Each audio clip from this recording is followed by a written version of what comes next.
Hello, good morning dear students. इसमें active passive में आज हम जो अंतिम प्रकार के सेंटेंस हैं इम्पेरेटिव सेंटेंस, उनको एक्टिव से पैसिव में कैसे चेंज किया जाता है इसके बारे में पढ़ेंगे। तो इससे पहले हमने असर्टिव सेंटेंस को और इंटरोगेटिव सेंटेंस को एक्टिव से पैसिव में चेंज करना पढ़ लिया था। अब है हमारे पास number 10 imperative sentence. Imperative sentence का मतलब कौन से होते हैं? आज्ञा या फिर प्रार्थना, आज्ञा और प्रार्थना वाले वाक्य। और इनकी सबसे मेन जो क्वालिटी होती है, इनका सबसे बड़ा जो गुण होता है, ये होते हैं वर्ब की फर्स्ट फॉर्म से स्टार्ट। किससे स्टार्ट होते हैं? वर्ब की फर्स्ट फॉर्म से स्टार्ट। तो अब इसमें हम 2 या 3 प्रकार के जो इंपेरेटिव सेंटेंस होते हैं उनको एक्टिव से पैसिव में बदला जाता है, उनको पढ़ते हैं। तो अब हम शुरुआत कर रहे हैं वर्ब क्यों नहीं करती है? वर्ब की फर्स्ट फॉर्म से स्टार्ट होने वाले सेंटेंसेज को एक्टिव से पैसिव में बदलना। इसके लिए जो स्ट्रक्चर बनता है वो होता है एक्टिव। अब एक्टिव का स्ट्रक्चर क्या होगा? सबसे पहले वर्ब की फर्स्ट फॉर्म, फिर ऑब्जेक्ट, फिर एड वर्ब, अंत में फुल स्टॉप। पैसिव का जो स्ट्रक्चर इसका बनेगा वह होगा सबसे पहले late,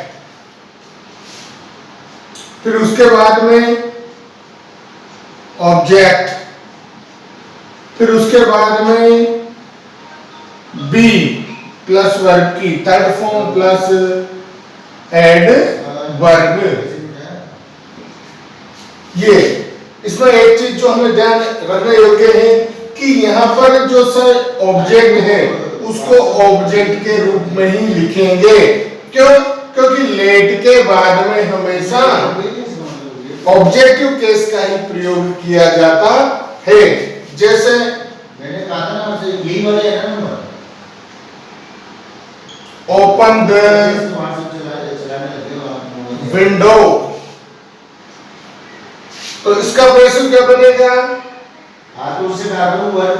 late the window be opened. 1 बजे के बाद कर लिया करेगा ना, 1 बजे दूसरा कर लेगा। सेकंड वाला है राइट द वही तो कह रहा हूँ, सभी बच्चे इसको काम लेटर एवरी डे। आप इसमें थोड़ी इसको गंभीरता से, तो इसमें ना वर्क पे डला हुआ, तो यही सब कुछ है अभी। फिर अब इसको चेंज करेंगे तो क्या हो जाएगा? लेट आगे निकल जाएंगे, आपको बच्चा पीछे जाएगा। द लेटर बी, नहीं वही इसे क्या मत तो बना देगा उसको देने में। Return, let the letter be return every day. तो इस प्रकार कोई भी एक ऐसा सेंटेंस जो वर्ब की फर्स्ट फॉर्म से शुरू होता है और उसको एक्टिव से पैसिव में चेंज करने के लिए बोला जाता है, तो उसको इस स्ट्रक्चर के द्वारा एक्टिव से पैसिव में चेंज किया जाता है। इसको आपको ध्यान से समझ लेना है और लिखना भी है कि किस प्रकार हम वर्ब से स्टार्ट होने वाले सेंटेंस, वर्ब की फर्स्ट फॉर्म से स्टार्ट होने वाले सेंटेंस को एक्टिव से पैसिव में बदलते हैं।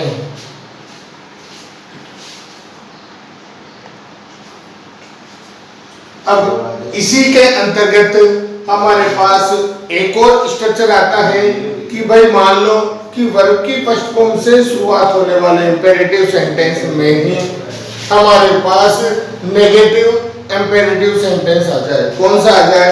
Negative imperative sentence. जैसे सेंटेंस है डू नॉट से स्टार्ट होने वाले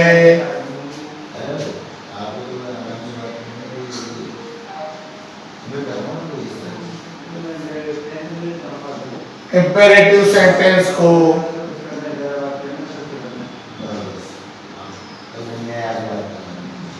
एक्टिव से पैसिव में बदलना। कौन से सेंटेंस को? डू नॉट से स्टार्ट होने वाले को। तो एक्टिव में डू नॉट प्लस वर्ब की first form plus object plus adverb. तो पैसिव क्या बनेगा इसका? Let plus object plus not plus be plus verb की थर्ड फॉर्म प्लस एडवर्ब। तो हमें क्या करना है? नोट कहां पर लगाना है? ऑब्जेक्ट के बाद हमारे को लगाना है। सबसे पहले लेट, फिर आ जाएगा ऑब्जेक्ट और फिर क्या आएगा? नोट, फिर बी प्लस वर्ब की थर्ड फॉर्म प्लस एडवर्ब। जैसे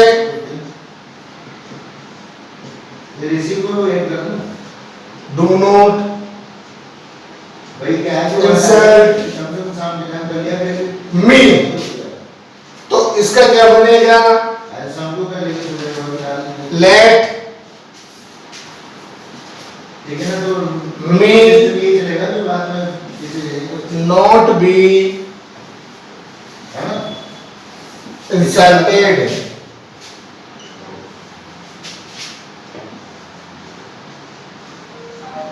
do not touch my car. तो क्या होगा इसका?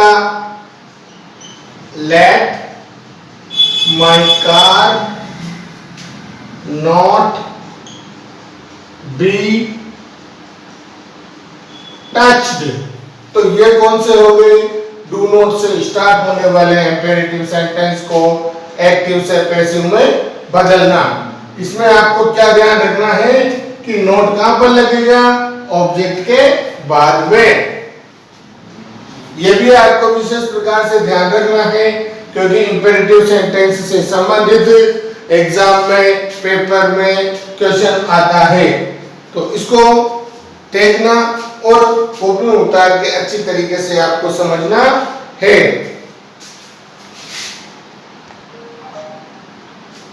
नेक्स्ट है हमारे पास जो इंपेरेटिव सेंटेंस प्लीज या काइंडली के साथ आते हैं।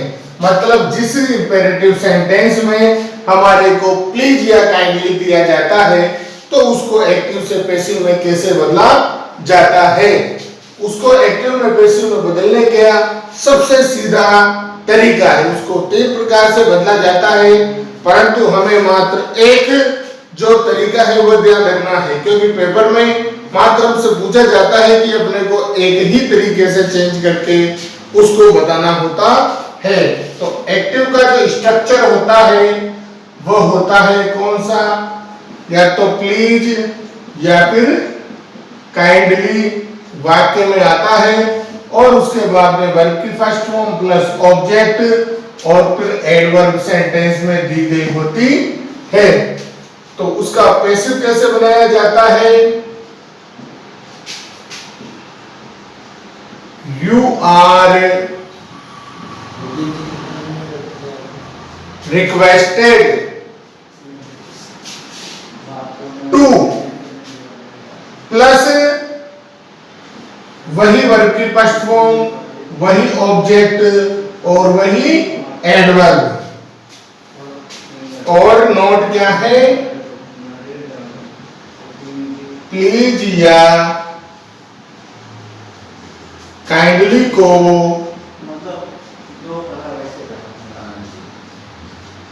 पैसिव में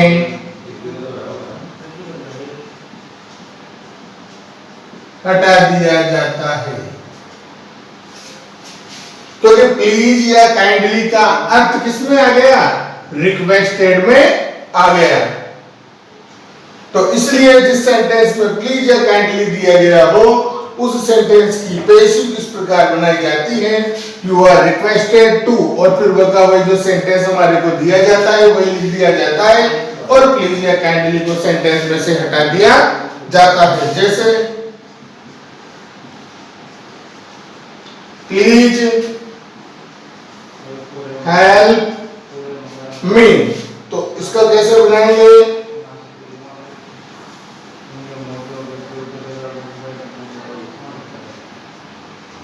You are requested to help me। दूसरा kindly forgive him।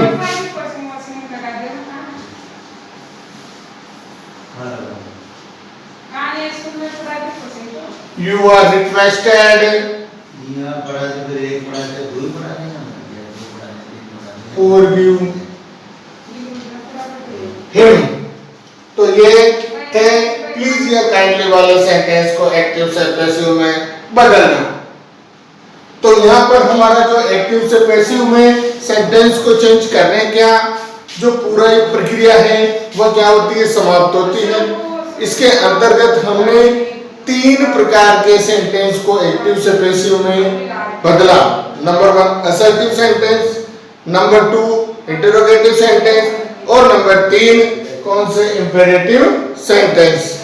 तो असर्टिव सेंटेंस में और इंटरोगेटिव सेंटेंस में जो साधारण नियम है वह सब एक जैसे, जैसे प्रोनाउन संबंधित नियम और टेंस संबंधित नियम सब एक जैसे होते हैं।